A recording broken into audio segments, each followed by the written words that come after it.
Hi viewers, and welcome to a bit more action on Race Room Racing Experience.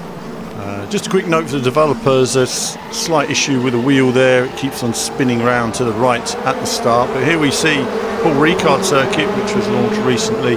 I'm running, I think it's section C. I'm not running the full course here, but I just wanted to run a shorter course for the touring cars.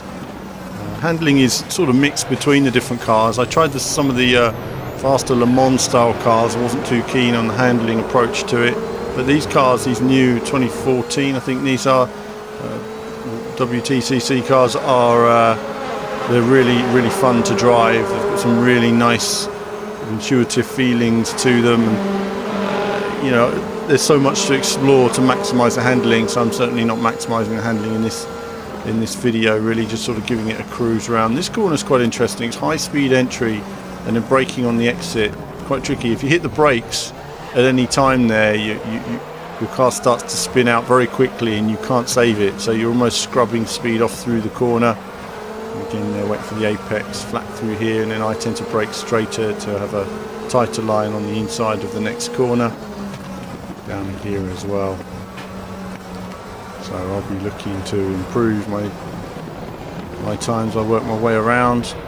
Up on the inside, slight knock from behind, but able to keep it together, react quickly to the car losing control as we end up down the main straight again. So Paul Ricard, great circuit, obviously popular in WEC, used a lot as a test circuit. It's had a few changes over the years, and of course new pit structure and everything else seems to be in place since I last saw it.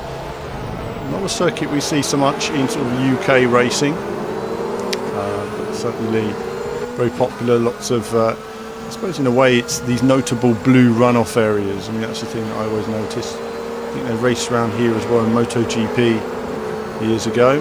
So I go up on the inside there, good power down the straight, all about that exit speed. Coming up to a high speed corner, I'm a little bit conscious here because I'm not as quick through here. I'm finding the AI can brake later into this corner comfortably than I can. I do struggle with this corner.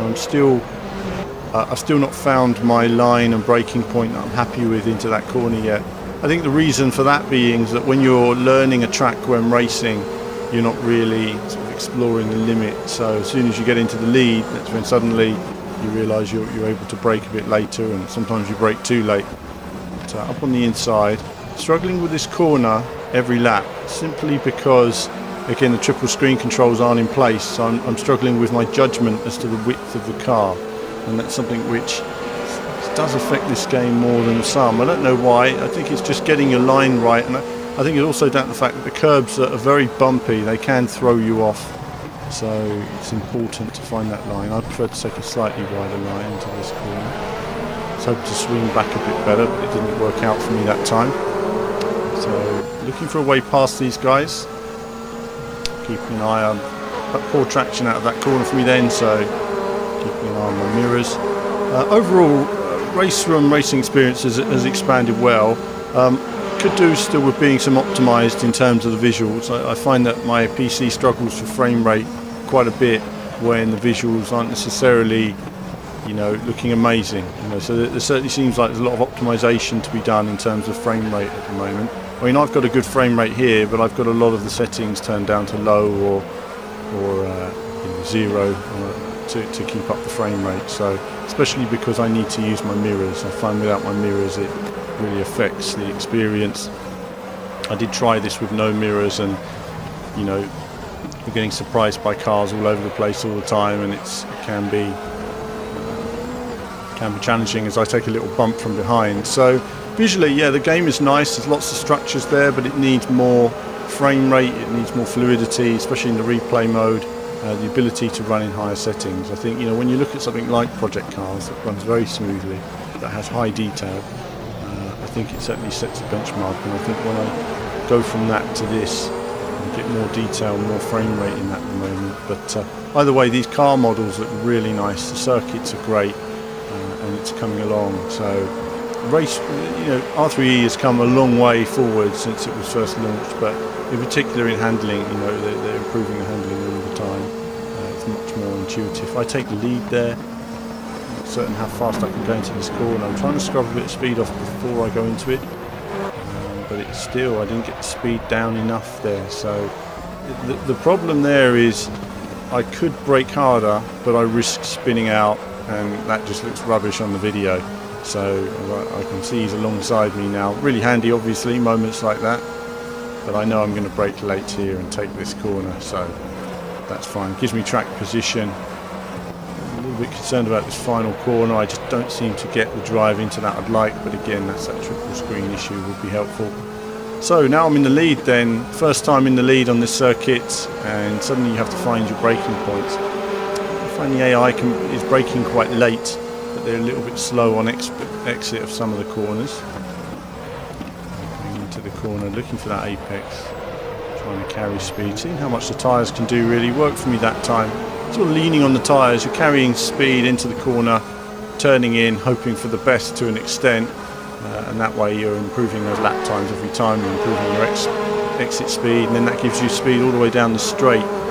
Now, I found that the way into this corner that works the best for me is to go flat as long as you can, and then just lift, let the car coast into it, and then gently apply the brakes as you get to this point, and then that gets the car into it, as you can see there. So I learned from the lap before.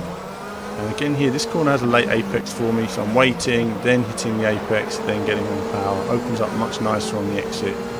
So every lap you do on these games, you're exploring the circuit, you're exploring how you can go quicker, and where lap time can be found. A lot of the times it's good drive on the exit of corners, and being in the right gear is always all important. So improving the lap times there. I'm going to be trying different things on this lap again, no doubt. Obviously when you're playing these racing games, you know, I move from game to game very quickly. They all have a very different handling approach. So I mean, jumping out of one, jumping into another car, another game, and they simulate, you know, traction and all kinds of physics very differently. So it's not like always as you would expect. Different nuances. I've jumped from Drive Club onto Racing Experience, and again just trying a different technique, nice and slow, braking, more track. So it didn't quite work for me that time, so the tyres didn't hold on as well as I would like, but I know I'm near the end of the race now, so taking it easy. Around these last couple of corners, and that's been a quick run on the Paul Ricard circuit, or a section of the Paul Ricard circuit. Hope you enjoyed that. Do let me know your thoughts on this circuit and how R3E is expanding, and as ever there'll be more racing action from me very soon.